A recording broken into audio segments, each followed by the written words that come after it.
Bonsoir à toutes et à tous. Bonsoir chers membres du bureau MTS. Alors nous sommes là aujourd'hui pour notre première rencontre du mouvement MTS. Donc sans plus tarder, nous allons vous présenter le programme en français. Après, mon collègue va vous présenter cela en wolof. Le programme se tiendra comme suite. Présentation de MTS d'abord. Nous allons présenter ce qu'est notre mouvement, quel est son but et quels sont ses objectifs. Après, chaque membre va se présenter individuellement et en plus donner sa motivation. Qu'est-ce qui lui a motivé à intégrer MTS? Donc ensuite, nous allons donner la parole à Monsieur Si, notre doyen, afin qu'il puisse afin qu'il puisse développer et nous faire part de ses bienfaits, de ses expériences et ce qu'il peut nous apporter. Donc à la fin, nous allons laisser place au discours du président qui va nous parler et va nous motiver. Voilà. mbokk yi asalaamaaleykum maa ngi leen di nuyu bu baax di leen ziar di nuyu chers membres yi nekk fii yëpp jiital ci président ak tous les membres yi nekk fii yëpp ak suñu doyen monsieur Sy. c'est parce que suñu collègue nu mu ko waxee ñu soxna Awa tey jii dañoo ñëw ngir jox leen li nga xamante ne mooy ordre du jour tey ki nga xam ne moo ñu tax daje fii muy présentation MTS mooy lan mooy MTS. deuxièmement mooy présenter membres yi maanaam membre bu nekk présenté wu aussi membre bu nekk aussi wax lan moo tax mu dugg MTS. beneen bi aussi ñu jox parole bi ki nga xamante ne mooy doyen li du mes aussi ñuy tëjee ko ak discours président fidèle parce que loolu mooy ordre du jour bi tey ak programme bi. Juste en globe dire ce qui nous motive et quels sont nos différents objectifs et ce qui a poussé à ce qu'on crée MTS. Donc MTS a été créé en janvier 2022 et a été officialisé ce 1er mai 2024. Donc c'est un mouvement qui accompagne le nouveau régime. Parce que tout le monde sait qu'on a eu à vivre des choses avec notre nouveau régime et on s'est tous battus pour un changement. Maintenant, le régime est en place et pour les accompagner, Monsieur le Président a jugé nécessaire de créer un mouvement qui va accompagner les jeunes, qui va accompagner les entrepreneurs, ceux qui veulent développer le Sénégal, à travailler, à aider les gens à évoluer. Donc c'est ça le premier objectif de MTS. Voilà. Donc le deuxième point, c'est aider les jeunes à réaliser leurs différents projets. Nous avons des jeunes entrepreneurs sénégalais qui sont là, qui veulent être accompagnés mais qui ne peuvent pas, qui ont besoin d'aide, ont besoin d'orientation, mais qui n'ont pas ces aides et ces orientations. Donc MTS est là pour les aider, pour les accompagner et pour les orienter à réussir leurs projets. Donc enfin, aider les travailleurs qui sont dans les entreprises à retrouver leurs droits. Nous connaissons tous des travailleurs qui sont dans des entreprises, privées comme publiques, et qui sont privés de leurs droits. Je peux prendre mon exemple. J'ai été dans une entreprise où j'ai bossé pendant des années et malheureusement, il n'y a jamais eu de changement ni d'évolution. Donc le but de MTS, c'est les accompagner à retrouver ces droits, à être respectés et à être bien accompagnés et bien couverts pour une bonne réussite de leur carrière. Voilà, en globe, c'est ça qui motive MTS, c'est ça qui motive ses membres, c'est ça qui motive ce mouvement de leaders, de travailleurs et de tous qui les accompagnent à vraiment réussir. C'est parce que suñu collègue leeral na ko ñëw na ci li nga xamante ne moo tax a jóg MTS. te mooy lan mooy MTS lu ko tax a jóg mooy fexe dimbali ñi nga xam ne mooy ndaw ñi nga xamante ni bëgg nañ liggéey am nañ compétence te aussi ñu nekk ay ndaw yoo xamante ñu farlu ci seen liggéey la aussi ñu am ay ndaw ñoo xamante ne gunge leen ci lépp loo xamante ne ci leen liggéey par exemple ki nga xamante ne moo nekk tailleur wala maçon bi wala ki nga xamante ne aussi mu ngi nekk ci commerce bi wala aussi mu ngi nekk ci beneen business boo xamante ci lay yëngatu kooku la MTS di gunge di ko jàppale ci li mu nekk. beneen bi aussi mi ngi wax ci aider les jeunes à réaliser leurs différents projets maanaam yow mi nga xamante da nga am sa projet te bëgg ku la jàppale te bëgg ku la accompagner MTS bokk na ci li nga xamante ne mooy programme am ci jàppale ndaw ñi ñu mën a réaliser seeni projet ak projet bu mën a doon ak ñi nga xamante ne aussi am nañu seeni projet ñooñu MTS daf leen di orienter aussi daf leen di soutenir aussi MTS ñëw na ci ñi nga xamante ne mooy liggéeykat yi nga xam ñoo nekk ci entreprise yi yu ci mel ni bureau yu ci mel ni ay service wala yeneen i endroit yoo xamante ne fa la ñuy liggéeyee ñooñu MTS day jóg ngir jàppale leen aussi soutenir leen ci li ñuy liggéey. asalaamaaleykum maa ngi leen di nuyu bu baax a baax di nuyu waa membre MTS yëpp di nuyu jël nuyoo bi rek teg ko ci suñu loxo président ak secrétaire am ñoom ñëpp maa ngi leen di nuyu aussi tamit ñi nga xamante ne teew nañ fi. man la Dieyna ba man maa yore chargé de relations extérieures ak intérieures ànd ci ak sama frère monsieur Ly waaw ñu koy doxal nag MTS nag li ma gën a motiver mooy que ne d'abord ñun dañoo nekk famille biir MTS boo fi duggee rek li ngay njëkk a remarqué ne da ngay xam ne ñoom ñëpp benn lañ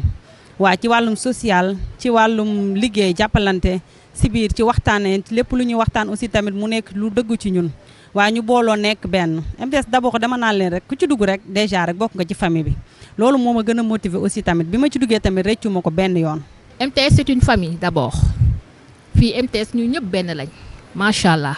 ay xale yu motiver ñoo fi nekk ay xale yu bëgg a liggéey ay xale yu góorgóorlu ay xale yu disponible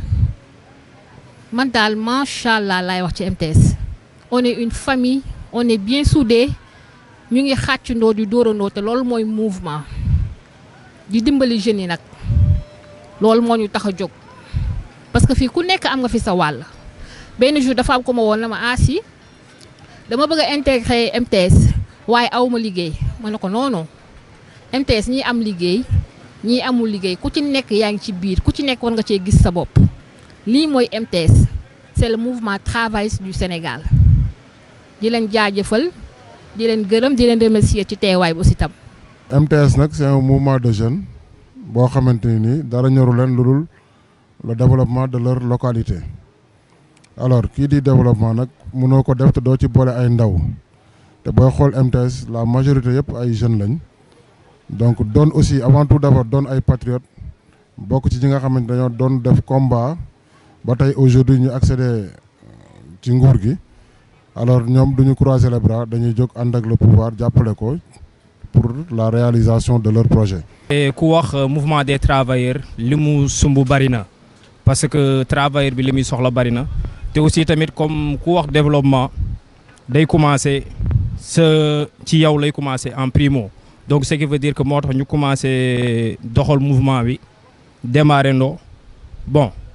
yokk suñu contribution ak gouvernement bu bees bi fi nekk parce que ñoom pour ñu mën a dem faaw ñun ñu jàpp ci. waaw MTS moom lan moo gën a tax ma dugg ci comme man Mauritanie sénégalaise laa mais Mauritanie laa dëkk dama ko bëgg yóbbu foofu yaatal ko ba sama mbokku sénégalais yi nekk Nouakchott ñi nekk Mauritanie mën a profité ci MTS vraiment mouvement bi di ñaan rek liñ si bëgg ak liñ si mbébét suñu borom sotti ko mottali ñu ko incha allah. J'ai intégré le mouvement MTS par le biais d'une amie. Une fois entré dans le groupe, j'ai vu la situation. Rapidement, j'ai intégré parce que il y a des propos qui sont très essentiels pour les jeunes Sénégalais. Bon, boo gisee ñu dugg ci tamit groupe bi gis nañ ci loo xam ne tey jii motivé nañu. parce que à travers bu ma duggee groupe bi à travers le président fidèle bi ma ko jëlee PV ñu waxtaan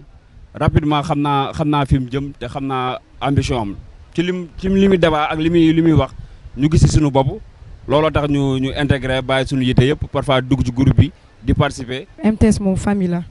te MTS liggéey rek ka tax a jóg te ñun ndaw ñi doon soxla ku ñu jàppale si loolu waaw te ñu bëre am nañu seen ay diplôme te amuñu liggéey te. am nañ ci yaakaar ci MTS ñun ñëpp. MTS dama ci dugg sama benn xarit moo ma woo moo ma envoyé lien bi fekk may liggéey ma ne ko waaye yow lien bi nga ma yónnee mooy lanati moo ne ma nu mu tuddati dugal rek comme yow dóor waar rek ngay def dugal nga xool après nga xool ndax di nga mën a dugg wala déet bi ma duggee nag déglu ay propos nag si la lancé wu ma accepté wu envoyé sama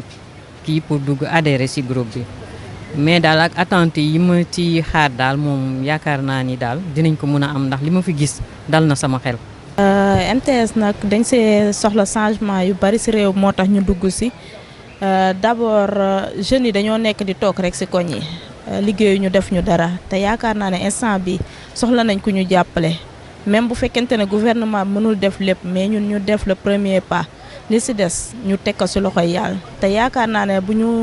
jàppoowee rek dinañ réussir lu bari loolu tax ñun ñëpp ñu décider def benn mouvement pour mën a réussir suñu vie daal. maa ngi intégré ci groupe bi parce que dama gis MTS dafa jug pour jàppale bépp jeunesse boo xamante ni amul liggéey jug tamit pour jàppale képp koo xamante ni yaa ngi liggéey ak ci domaine boo mënti nekk MTS daal nekkul lu dul jàppale jeunesse bi ak képp koo xamante ni dafa bëgg liggéey kon moo tax ñun ñu dugg ci pour nekk ak ñoom liggéey ak ñoom pour jëmale Sénégal kanam. maa ngi intégré mouvement MTS grâce à un lien qu'on m'a envoyé. waaw ma gis ci sama bopp nag buñ ma adhéré bu ma adhéré ma gis ci sama bopp gis ci lu ñuy liggéey rafet na lool waaw looloo taxoon nag ma ne xaar te man tamit ma dugg ci pourquoi pas ma mën cee contribuer waaw ci lépp daal loo xam ne tey association mouvement bi soxla na ko ma mën cee nekk loolu. donc man maa ngi intégré MTS pour que li nga xamante ni mooy accompagner régime bi. Pour ñu mën a atteindre seen objectif parce que tey jeune bu ne da nga war a xool lan nga war a defal sa réew waaye du lan la sa réew war a defal donc boo focaliser woo foofu rek donc ñun ñëpp bu ñu focaliser woo ci lan lañ mën a defal suñu réew Sénégal day mën a dox donc te MTS dafa jóg ci wax lan lañ mën a defal suñu réew à travers le bénévolat donc mi ngi noonu loolu ñoo tax ñu adhéré ci biir MTS pour mën a accompagner régime bi waaye pour mën a tamit amal njëriñ suñu réew donc loolu kese moo tax ñu adhéré MTS merci. Voilà, donc sans plus tarder, avant de donner la parole à Monsieur Si, nous allons d'abord préciser que MTS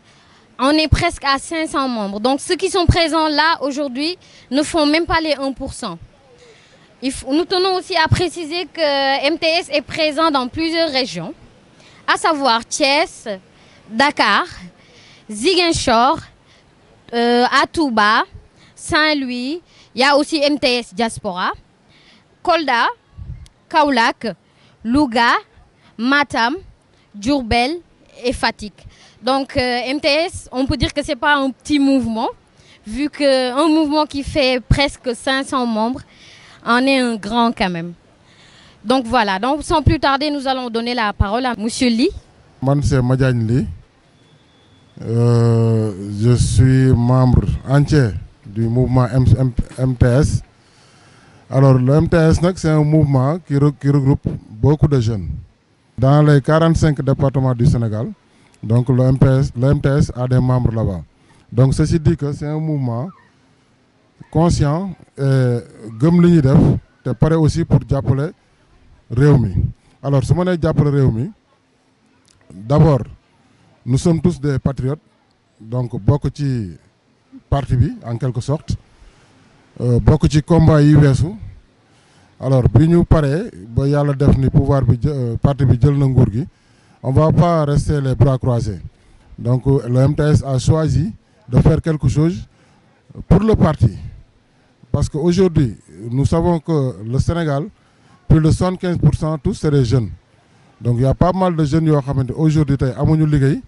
wala ñii ñi ngi jël gaal gi di dem ci maire yi di leneen ak leneen di ci xew alors ñoom ñu choisir créer un mouvement boo xamante ni juste pour rappeler les jeunes que le Sénégal lu ne mën na fi am te mën nañu réussir aussi fii ci réew mi donc dans le mouvement aussi il y a bépp métier mi ngi ci mouvement bi am na ay mécaniciens am na ay ingénieurs am na ay avocats am na ay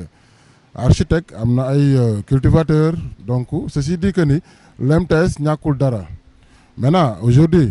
un mouvement bu toll ni boo xamante ni existe na sur les 45 départements a besoin en quelque sorte d'appui boo xamante ni aussi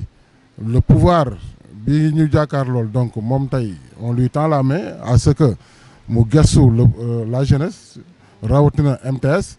parce que tooguñu croiser le bras dañu jóg pour ànd ak ñoom ci liggéey bi parce que nguur mënul def lépp maintenant tey ñoom mën nañ def ay orientation yoo xamante ni day permettre le pouvoir xam ce qui se passe ci wàllu ndaw ñi donc aujourd'hui tey ñun li nga xamante ni la ñu mën a def en tant que doyen c'est juste de vous conseiller et de vous appuyer aussi en termes de relations en termes d'idées aussi ak lépp loo xamante ni da ngeen koy def ñun ñëw taxaw ci man je suis un membre entier ci MTS du ma membre simple donc ci biir laa bokk ci commission chargée des relations extérieures ak intérieures li tax ma dugg ci c'est simple parce que dañu gis ni c'est des jeunes vraiment dynamiques bëgg seen réew aussi donc dara taxu leen jóg lu dul avancement le développement donc loolu moo tax ñun ñëpp ñu daal di jóg bokk ci ànd ak ñoom ci liggéey bi c'est pas un maigre travail aussi liggéey la boo xamante ni yombut c'est une mission en quelque sorte alors qui dit mission aussi soxla na lu bëree bëri wax naa ko tout à l'heure am na ñu nekk ci MTS war nañu am ay financement am na ñu nekk ci MTS jàng nañ ba am seen i diplôme war nañoo mën a dem liggéey am na ñu nekk ci MTS ay béykat lañ war nañu am ay jiw am ñu nekk ci MTS diaspora lañ nekk soxla nañu aussi ay financement wala ay dëkkuwaay maintenant tey MTS yooyu yëpp lay regrouper xool yan voies et moyens la ñu mën a jaar ba atteindre objectif yooyu nga xamante ni moom la ñu fi nekk am donc du doon lu yomb moo tax aujourd'hui en tant que doyen man en personne nous tendons aussi la main au gouvernement actuel à ce que mu ñëw jàppale la jeunesse à travers MTS parce que ils n'ont pas choisi de faire autrement ils ont choisi de faire un mouvement boo xamante ni moo leen di permettre à ce que ñu mën a atteindre leur objectif donc sans plus tarder du ma ci sori de toute façon di leen ñaanal yàlla que li ngeen xamante ni sumu ngeen ko yàlla na si yàlla def jàmm objectif bi leer na yàlla def ñu atteindre objectif bi aussi ensemble di remercier encore une fois le président monsieur Fidèle Seigneur Ndeki qui est un jeune boo xamante ni ñëpp xam nañ ko ci liggéey c'est un frère bu gëm développement de sa localité d'abord parce que fa la démarré il est de Rufisque di liggéey foofu di jàppale la jeunesse tey mu yaatal ko moo waral MTS alors donc di koy féliciter aussi di koy encourager di koy xamal ni ko c'est une mission vraiment lourde alors ñun ñu ngi ci gannaawam dinañ ko jàppale ci lépp loo xamante ni bëgg ngeen ko dinañ ci taxaw bu soobee yàlla en tout cas maa ngi leen di remercier bu baax a baax di leen sant aussi di leen gërëm je vous remercie. Nous vous remercions monsieur Ly pour votre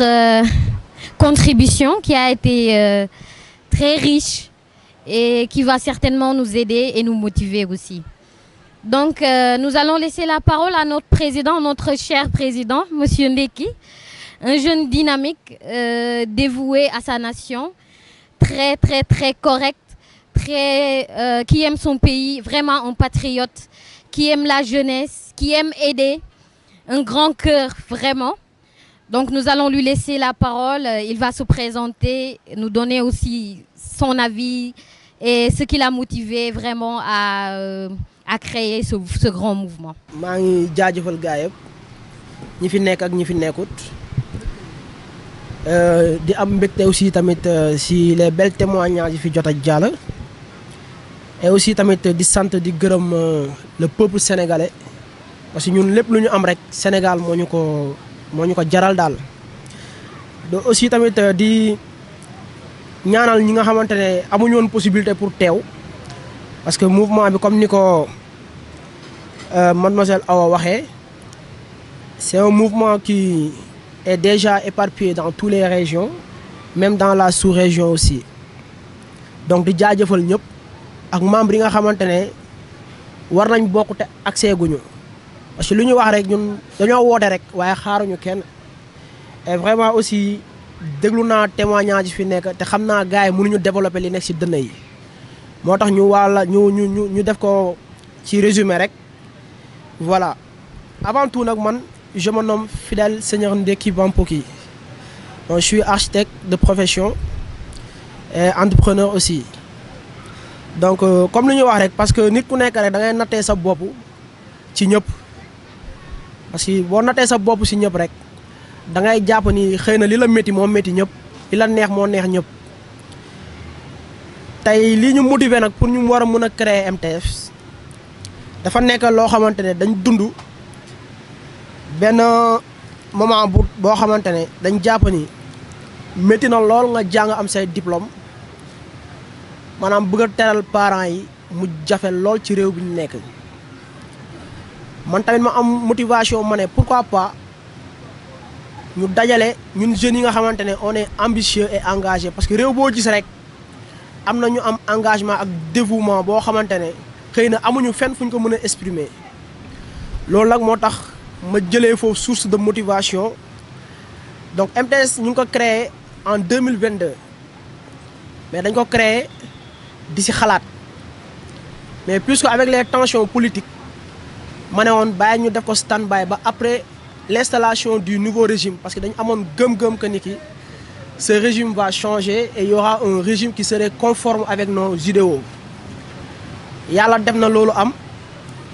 donc damay revenir un peu ci li tax ma créé MTS li tax ma créé ko c'était au lendemain de ma libération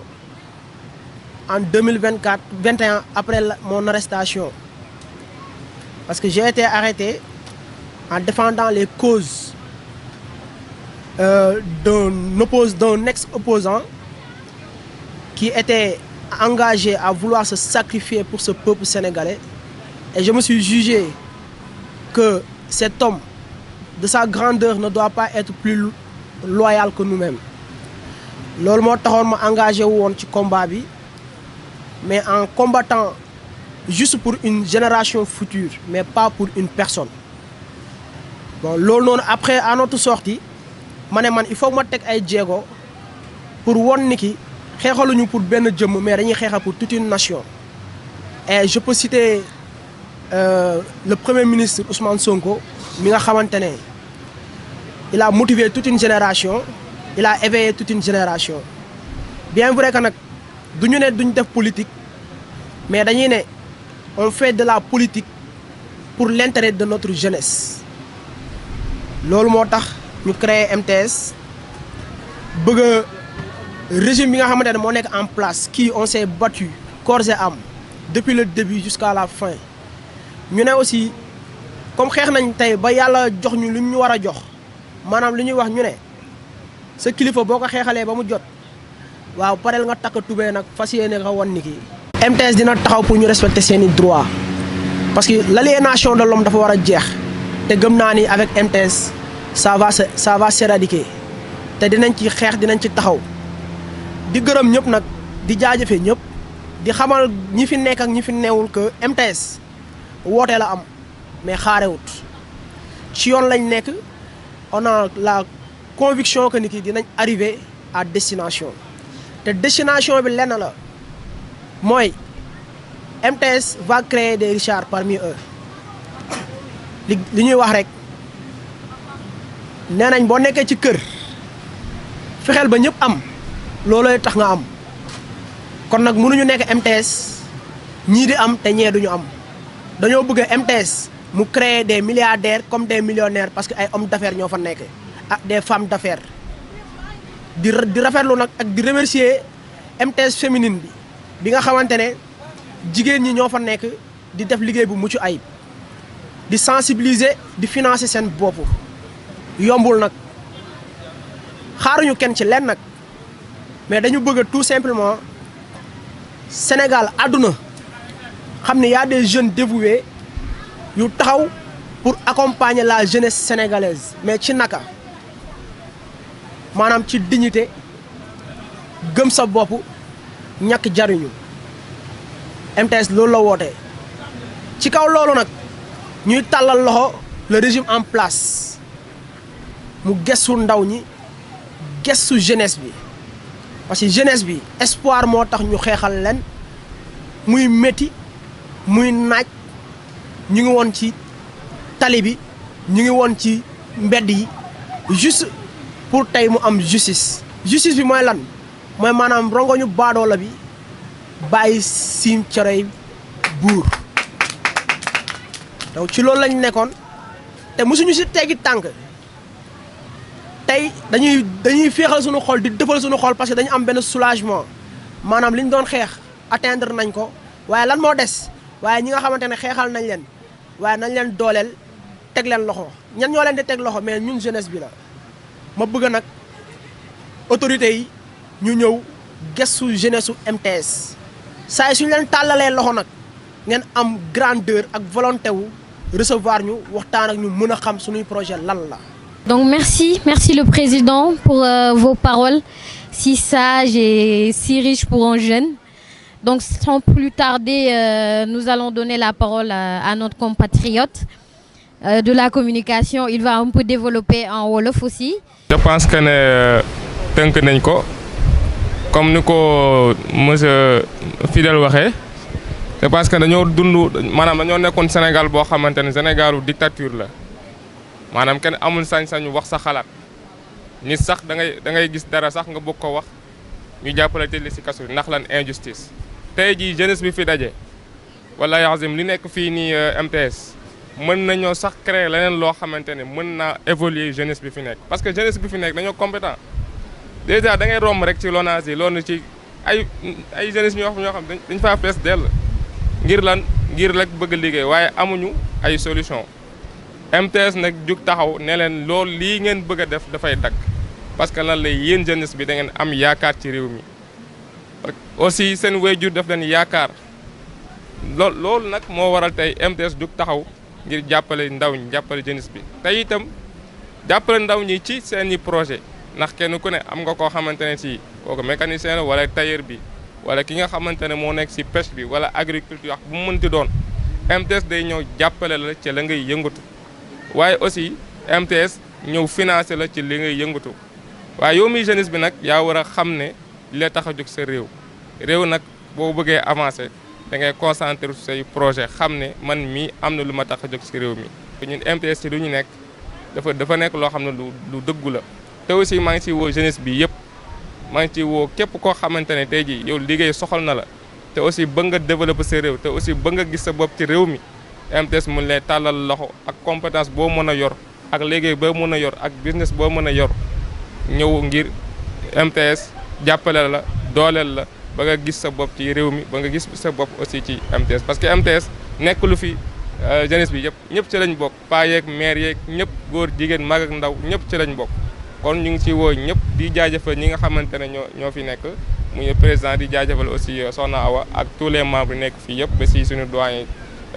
monsieur Sy ñu ngi koy jaajëfal di rafetlu aussi li nga xamante ne mooy invitation bi parce que wax na ko nee na plus de 500 et quelques membres ñoo nekk si groupe bi xëy na lii moo fi daje tey mais beneen yoon bu ñu ko yaatalee lu ëpp 500 membres dana fi teew parce que projet bi tax bi nga xamante ne moom la fi del andi te mooy jàppale ndaw ñi ci seen i liggéey ba ñu mën a jàppale seen i waajur aussi ñu mën a tedd ci seen liggéey loolu moo tax a jug tey li nga xam ne mooy MTS. MTS daal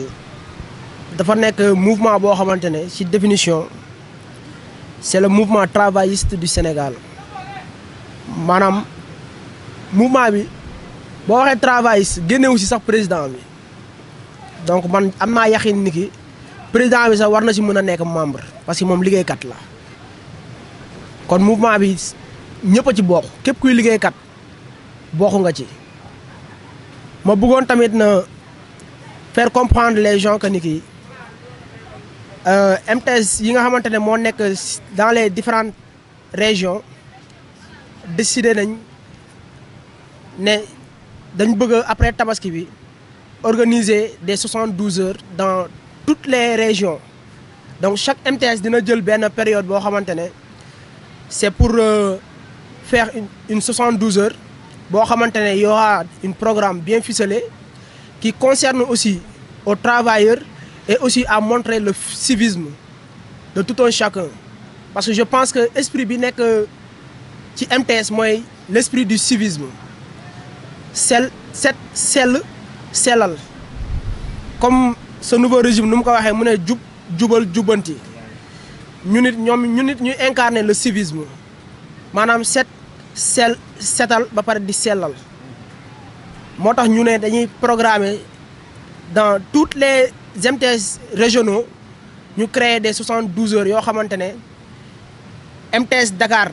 am na possibilité déplacé wu dem MTS Thiès bi nga xamante ne mooy woote prochainement MTS Louga ñëw rejoindre comme MTS Fatick ñëw rejoindre ñu organiser 72 heures boo xamante ne dañuy wane la de très bon exemple nag c'est un projet boo xamante ne ñëwagul peut-être duñ ko mën a dévoiler parce que tamit nit da ngay am bàmmeelu biir mu am programme bu ñuy teg bind ko ficelé ko dem gis ñi nga xamante ne ñooy directeur wala ministère yi nga xamante ne am nañ ci wàll su boobaa ñoom it ñu wax leen ci waxtaan ceeg ñoom parce que nee nañ nit da ngay am kilifa comme dañoo am kilifa nag ci secteur bépp bi nga xamante ne moom la ñuy war a mën a développer dañuy dem gisanteeg ñi nga xamante ne ñoo nekk ci wàll woowu donc ci gàttal man mënuma wax cadre MTS te duma gërëm jigéen ñi ndax jigéen ñi ñu ngi ci jouer rôle boo xamante ne c'est à 75% boo xamante ne ñoom ci ñi ma gën a motiver lañ bokk ma bëgg aussi tàllal loxo ministre de la femme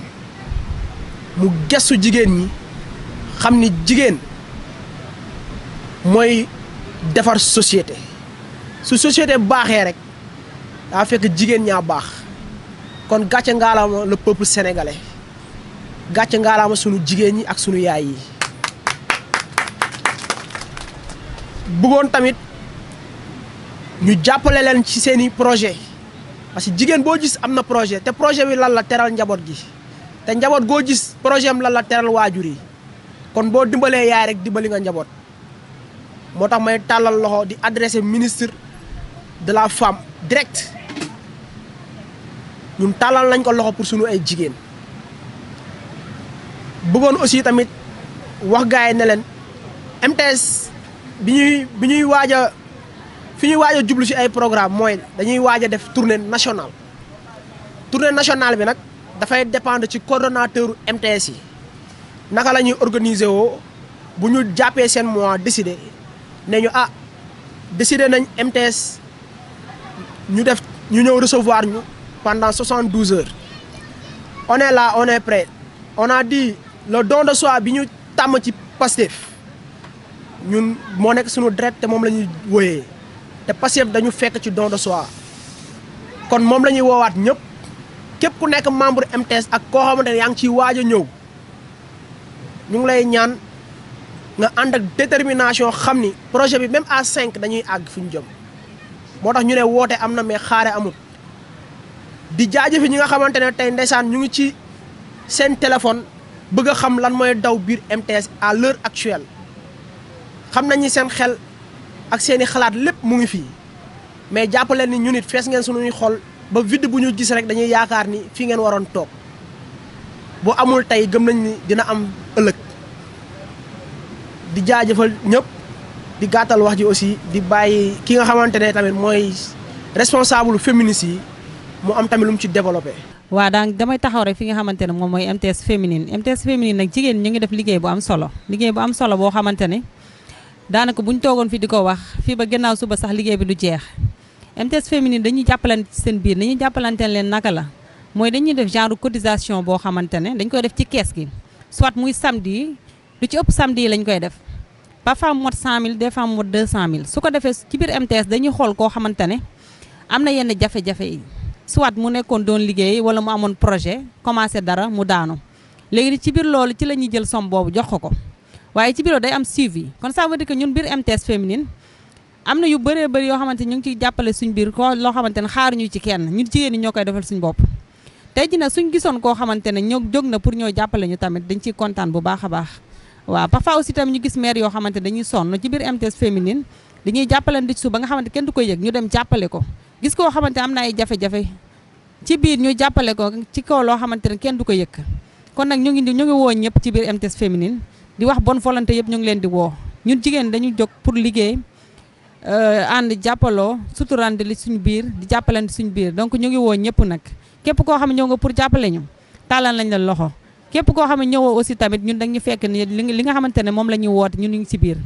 merci beaucoup di nuyu ñi nga xamante ne teew nañ fi yëpp di nuyu aussi tamit ñi nga xamante ne bëggoon nañoo teew te jotuñoo teew merci beaucoup. En conclusion, nous appelons tous les Sénégalais hommes, femmes, jeunes,